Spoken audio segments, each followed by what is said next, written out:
Robert Kirkman defined heroes for us with Invincible, but did you know he worked for Marvel on one project that stands out greatly from the rest? This is the Destroyer, a superhero, no, an anti-hero that is absolutely indestructible. And now he's on a warpath to bring peace to the world. Get comfortable, hit the subscribe button, and let me entertain you. This comic starts out absolutely insane with the Destroyer crushing a man's skull. So you know right off the bat, this brother doesn't play no games. He was here to stop an attack by the terrorist group, the Horde, and they were absolutely terrified. The bunch of them that actually focused on setting off the explosive tried their hardest not to turn back because they knew his reputation. They knew what happened to them as soon as they got caught. When you're caught by the Destroyer, you die. I mean, there ain't no sugarcoating it. They started screaming, please, we need backup. He said, shut up. Your communications have been cut off since the second I landed here. You're alone, as he caved in his skull with a boot to the face. The teleporter they brought to make sure they escape, whose main focus was actually escape, thought it was a good idea to attack him from behind, but he said, shut up and take this shotgun in your chest.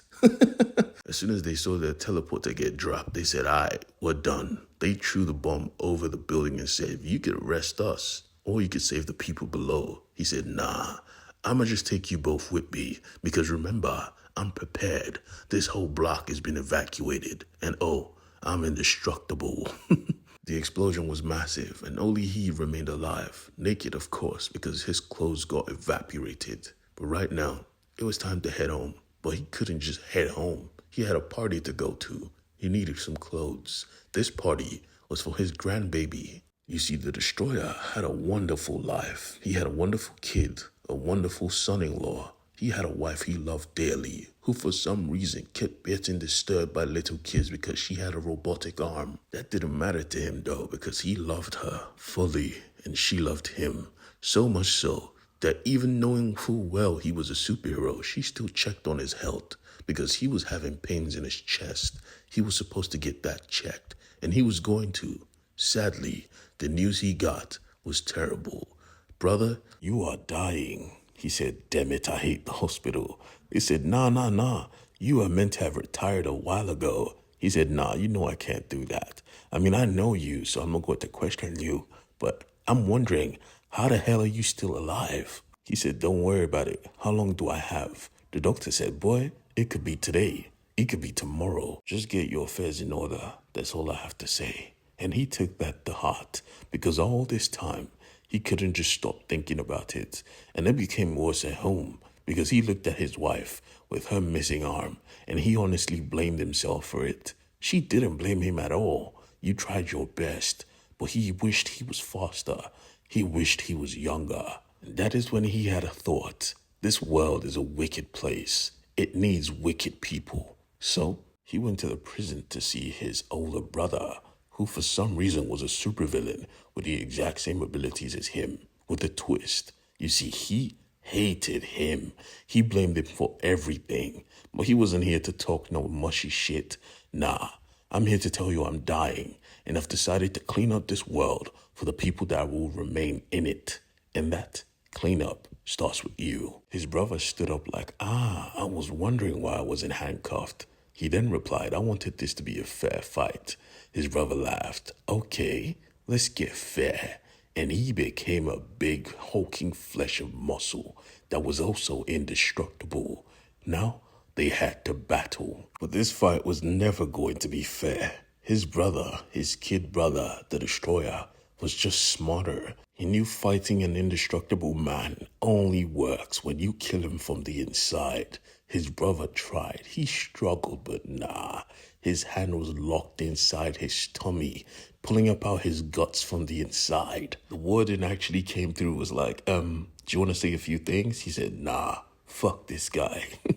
He still went to the funeral the next day. That's ridiculous, bruh. He even met up with one of his brother's ex-henchmen that went legit. He was looking for Scar, his arch nemesis, but nah, nobody was going to give Scar up. That guy is just way too dangerous. Midway through the conversation, though, he had work to do. They interrupted the burial. So he said, all right, give me a moment. Let me tell my wife. His government liaison was pissed off though. Can you stop asking for Scar? That brother is dead. He said, nah, he not dead. I know Scar way too much. He's too freaking dangerous to leave alive. Again, he accepted it. They just said, all right, bro, I know I could change your mind. Just be careful. He said, I'm always careful. Jumping out to fight a kaiju. A literal kaiju, bro. Where was this guy doing Annihilation or Civil War? I don't know. He's a Marvel character though. The kaiju was defeated off screen and he went back to having a good holiday with his family. Telling his son-in-law about his condition, he was obviously worried, but this was not the time to be worried because right there he saw Dr. Devastation, another of his enemies. He had a heart attack on the spot because of it. They were screaming for a doctor and Dr. Devastation pulled up, not knowing this brother was just faking. He wanted him close so he could snap his neck.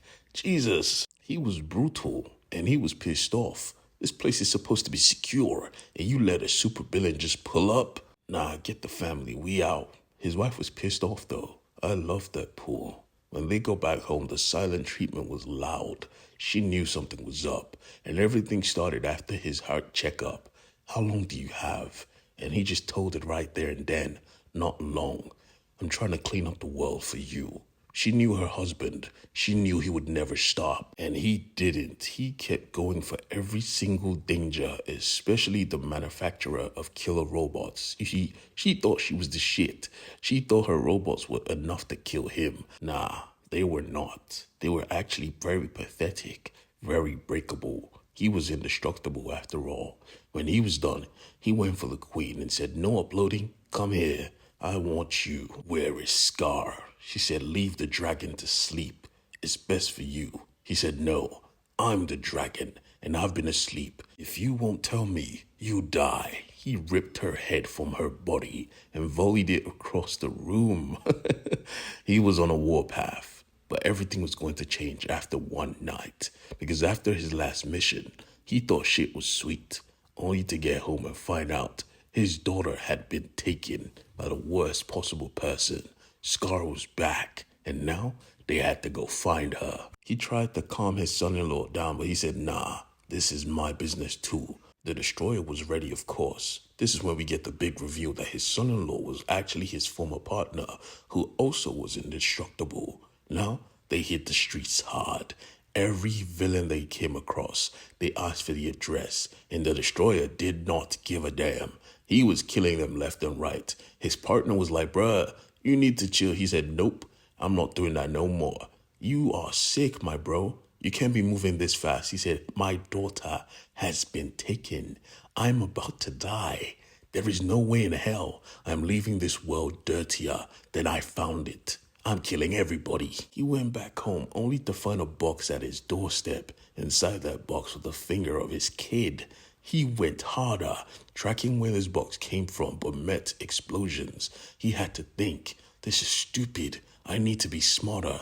Where will he be? And then it clicked. This address was at the same location where they did their first battle. Transport came through and they helo dropped hard. No parachutes, just straight hands. And they landed. First thing they saw was his daughter in a bind and Scar looking. Where have you been? The destroyer wasn't even trying to have a conversation. You kill her, you die next. Scar laughed. Ah, you remember me. I guess the injury I gave your wife reminds you of what I could do. And yet, you still tried to find me.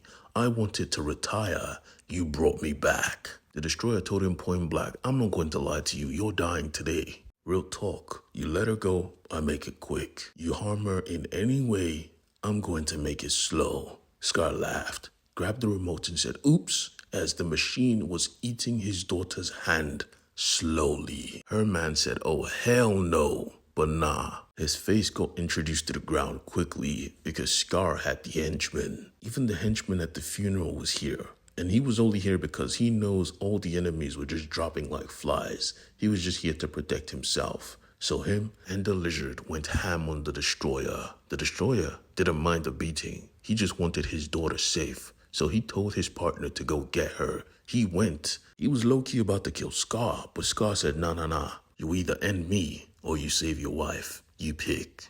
And he said, you lucky. And deep down, Scar knew he was because his main target was already weak as shit. He pulled up to the destroyer and just started dropping his own goons, saying, nah, they don't get to take your life. That's my job. Your daughter might live. I know for sure your partner is going to kill me, but I'm going to kill you. For sure. How stupid can you be that you pull up this close to an indestructible man?